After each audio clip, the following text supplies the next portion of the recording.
Welcome to Suman TV. నేను మీ నవీన్. ప్రస్తుతం నేను ట్రీట్మెంట్ రేంజ్ హాస్పిటల్లో ఉన్నాను. మనతో ఉన్నారు ప్రముఖ laparoscopic and laser surgeon doctor Kareddy Sridhar Reddy garu. Hi sir, నమస్తే అండి. సార్, పైల్స్ ఇది ఒక ఎమోషన్ అని చెప్పొచ్చు. సో ఏంటంటే ఇది వచ్చిన వాళ్ళు బయటికి అట్లా చెప్పుకోలేరు, దాచుకోలేరు, చాలా ఇబ్బంది పడతామంటారు. అసలు మనం తీసుకునే కొన్ని రకాల ఆహార పదార్థాల వల్లే ఈ పైల్స్ అనేటివి ఎక్కువగా వస్తుంటాయని చెప్పి విన్నాము. సో ఎట్లాంటి ఫుడ్ తీసుకోకుండా ఉండాలి సార్ ఈ పైల్స్ రాకుండా ఉండాలంటే? సో ఈ పైల్స్ అంటే ముఖ్యంగా ఏంటంటే మలబద్ధకం, అంటే కాన్స్టిపేషన్ అంటారు కదా, కాన్స్టిపేషన్ తోటి వస్తుంది. సో ఈ మలబద్ధకం రాకుండా ఉండాలంటే కొన్ని రకాల ఫుడ్స్ అనేవి ఖచ్చితంగా మన డైట్లో కంపల్సరీ మెయింటైన్ చేయాలి. సో అందులో ఏంటంటే హై ఫైబర్ డైట్. ఈ హై ఫైబర్ డైట్లో ఏంటి అంటే మనం తీసుకునే రెగ్యులర్ ఫుడ్డే, కాకపోతే కొన్ని రకాల ఫుడ్స్లో ఫైబర్ కంటెంట్ ఎక్కువ ఉంటుంది. సో మామూలుగా ఇప్పుడు కంటెంట్ తీసుకుంటే 100 గ్రామ్స్కి ఎన్ని గ్రాముల ఫైబర్ ఉందనేది చాలా ఇంపార్టెంట్. సో మనకు దొరికే రెగ్యులర్ తినే ఫుడ్లలో కనుక చూస్తే హయ్యెస్ట్ ఫైబర్ ఉండేది బ్లాక్ బీన్స్ అంటారు కదా, ఆ బీన్స్ అంటాం కదా, చిన్న చిన్న బీన్స్ ఉంటాయి, బ్లాక్ కలర్లో ఉంటాయి. అందులో చూసుకుంటే 100కి almost 15 grams of fibre diet ఉంటుంది. సో హయ్యెస్ట్ ఫైబర్ ఉండేది బ్లాక్ బీన్స్ మనం రెగ్యులర్ తినే ఫుడ్లో. అయితే అవే కాకుండా ఇంకా కొన్ని రకాల ఫుడ్స్ ఉంటాయి. ఇవి రెగ్యులర్గా తీసుకుంటూ ఉంటే కనుక ఈ మలబద్ధకాన్ని మనము ఓవర్కమ్ చేసామనుకోండి, ఈ పైల్స్ వచ్చే అవకాశాలు తక్కువ ఉంటాయి. ఇప్పుడు ఆల్రెడీ పైల్స్ వచ్చినాయి అనుకోండి, దాన్ని ఏం చేయలేం, ఖచ్చితంగా ఆపరేషన్ చేసుకోవాలి, తీయించుకోవాలి. బట్ పైల్స్ రాని వాళ్ళు పైల్స్ రాకుండా ఎలా ఉండాలి, లేకుంటే కాన్స్టిపేషన్ రాకుండా ఎలా చూసుకోవాలి, లేకుంటే ఫిషర్ రాకుండా ఎలా చూసుకోవాలి, లేకుంటే ఈవెన్ క్యాన్సర్ రాకుండా ఎలా చూసుకోవాలి, ఈవెన్ ఫిస్టులాలు రాకుండా ఎలా చూసుకోవాలంటే ఫైబర్ తీసుకోవాలి. సో మనం తీసుకునే ఫైబర్లో అట్లీస్ట్ ఒక 40 గ్రామ్స్ ఫైబర్ అని ఉండేటట్టు చూసుకోవాలి. సో 40 to 50 గ్రామ్స్ ఫైబర్ ఎలా దొరుకుతుంది మనకి అంటే కనుక, మనకు బ్లాక్ బీన్స్ తీసుకోండి, 100కి 15 గ్రామ్స్ ఉంటుంది. ఆ తర్వాత రిచెస్ట్ ఫైబర్ ఉండేది కినోవా అంటాం. కినోవా అని సేమ్ ఉప్మా రవ్వలా ఉంటుంది. ఆ కినోవాలో కానీ చాలా బాగుంటుంది, కినోవాలో కూడా. అండ్ చియా సీడ్స్ అంటాం, చిన్నగా ఉంటాయి చియా సీడ్స్ అని, అవి నీళ్ళలో వేయగానే ఇట్లా సోలినాయి, పెద్దగా అయిపోతాయి. ఆ చియా సీడ్స్ కూడా 100 గ్రామ్స్ తీసుకుంటే ఆల్మోస్ట్ 7.5 గ్రామ్స్ ఆఫ్ ఫైబర్ దొరుకుతుంది. సో చియా సీడ్స్ పదార్థం ఎక్కువ ఉండేది తీసుకోవాలి. సో రెగ్యులర్గా తీసుకునే ఫుడ్లో కొన్ని నేను యాడ్ చేస్తున్నాను. ఈ యాడ్ చేసిన ఫుడ్స్ కనుక తీసుకుంటే మలబద్ధకం అనేది తగ్గిపోతుంది, మలబద్ధకంలోకి వెళ్ళాం. అయితే ఇదేదో ఒకరోజు తీసుకుంటేనో 3 రోజులు తీసుకుంటేనో కాదు, లైఫ్ లాంగ్ మనం తీసుకునే ఫుడ్లో బ్యాలెన్స్డ్ డైట్ ఉండాలి. సో ఇట్లా బ్యాలెన్స్డ్ డైట్ ఉంటే ఏమవుతుందంటే అందులో కొంచెం ప్రోటీను, కొంచెము కార్బోహైడ్రేటు, కొంచెం ఫైబరు, ఇట్లా సమతుల్యంగా తీసుకుంటే కనుక వాళ్ళకు ఈ కాన్స్టిపేషన్ రాకుండా ఉంటుంది. ఎట్లాంటి ఫుడ్కి దూరంగా ఉండాలి సార్? అంటే ఎట్లాంటివి తీసుకోవాలని చెప్పారు, ఎట్లాంటివి తీసుకోకూడదండి? సో మెయిన్గా ఏంటంటే నాన్ వెజ్ ఏదైతే ఉందో, నాన్ వెజ్ ప్రియులు ఎక్కువ ఉంటారు కదా, యూజువల్గా వాళ్ళు చాలా ఎక్కువ హెవీ ప్రోటీన్స్ తీసుకుంటుంటారు. రైనీ సీజన్, సో ఇంకా మంచిగా నాన్ వెజ్ తినాలని ఉంటుంది. రైనీ సీజన్లో చల్లగా ఉందని నాన్ వెజ్ తింటారు, వర్షాకాలంలో బీర్ వేసుకుంటూ నాన్ వెజ్ తింటారు. సో మన వాళ్ళకి ఏంటంటే నాన్ వెజ్ అనేది కంపల్సరీ ఫుడ్. సో ప్లేట్లో నాన్ వెజ్ లేకుండా చాలామంది తినరు.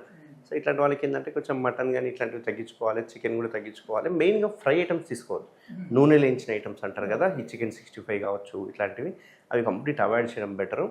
అండ్ మ్యాక్సిమం సూప్లో ఉండేటివి, లేకపోతే ఈ తందూరి టైపు కాల్చిన చికెన్ ఇట్లాంటివి తీసుకుంటే కొంచెం బెటర్ ఉంటుంది. బట్ నూనె లేయించినవి మాత్రం తీసుకుంటే కాన్స్టిపేషన్కి లోన్ అవుతారు. ఫిష్ తీసుకుంటే చాలా మంచిది, ఈ నాన్ వెజ్లు అన్నిటికంటే ఫిష్ చాలా మంచిది. వెజిటేబుల్స్లో తీసుకుంటే ఒక 5 రకాల ఫుడ్స్ చెప్తాను మీ ద్వారా.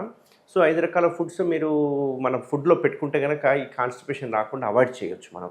ఫస్ట్ది ఈ బ్లాక్ బీన్స్ హైయెస్ట్ ఫైబర్ ఉంటుంది. సెకండ్ చియా సీడ్స్, అండ్ మూడవది కినోవా, నాలుగవది ఈ లెంటిల్స్, ఎనీ పప్పు దినుసులు ఏవి తీసుకున్నా మంచిది. 100కి 5 గ్రామ్స్ ఆఫ్ పీచు పదార్థం అనేది దొరుకుతుంది. అండ్ హయ్యెస్ట్ ప్రోటీన్ కూడా ఉంటుంది. అండ్ ఈ అవకాడో కావచ్చు, లేకుంటే ఈ ఫ్రూట్స్లో ఎక్కువ చూసుకుంటే కనుక జామకాయ మంచిది, ఫైబర్ చాలా ఉంటుంది జామకాయలో. అండ్ ఈ పప్పు దినుసులు అండ్ ఆకుకూరలు.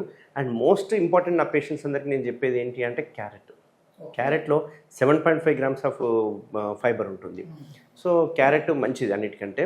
క్యారెట్ అండ్ కీరా ఇట్లాంటివి తీసుకోవచ్చు. అయితే ఇవి ఏవైనా కానీ జ్యూస్ రూపంలో చాలామంది ఏం చేస్తారంటే జ్యూస్ చేసేసుకొని మొత్తం ఫిల్టర్ చేసేసి పక్కన పడేసేస్తారు, అందులో కొన్ని నీళ్ళు పోస్తారు, ఆ నీళ్ళు మాత్రం తాగుతుంటారు. అట్లాంటి వాళ్ళకి ఫైబర్ అందదు.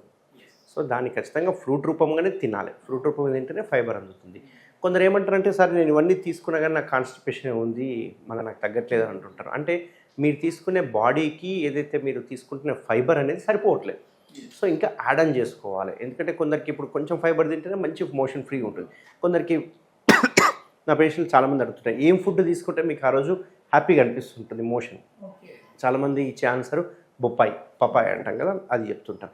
సో అట్లా మీకు ఏ ఫుడ్ తీసుకుంటే ప్రశాంతంగా మోషన్ పోతున్నారు, కాన్స్టిపేషన్ లేకుండా పోతున్నారు, అది గమనించుకొని ఆ ఫుడ్ని ఎక్కువ తీసుకోవడానికి ప్రయత్నం చేస్తే కాన్స్టిపేషన్ నుంచి బయటపడవచ్చు. ఓకే సార్, ఈ పైల్స్ వచ్చాయి. పైల్స్ వచ్చినప్పుడు ఏంటంటే చాలామంది భయపడిపోయి కంగారు పడిపోయి అసలు అంటే ఎవరితో షేర్ చేసుకునే వాళ్ళు కాదు ఒకప్పుడు.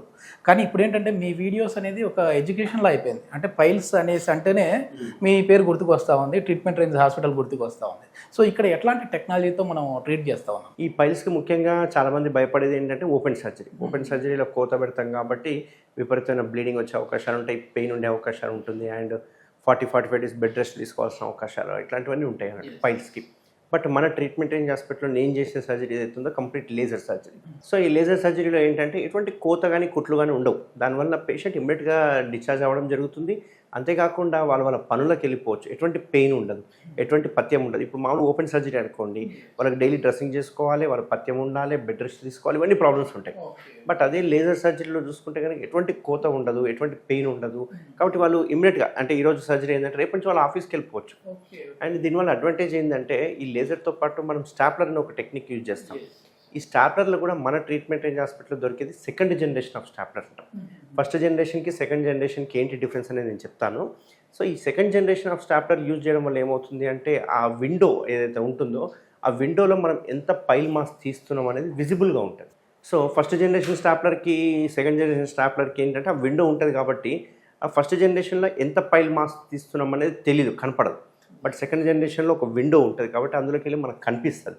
దీనివల్ల అడ్వాంటేజ్ ఏంటంటే ఎటువంటి మిస్టేక్స్ లేకుండా, ఎటువంటి కట్ అయిపోయినట్టు ఒక డోనట్ లాగా రౌండ్గా రాకుండా ఉండే అవకాశాలు చాలా తక్కువ ఉంటాయి.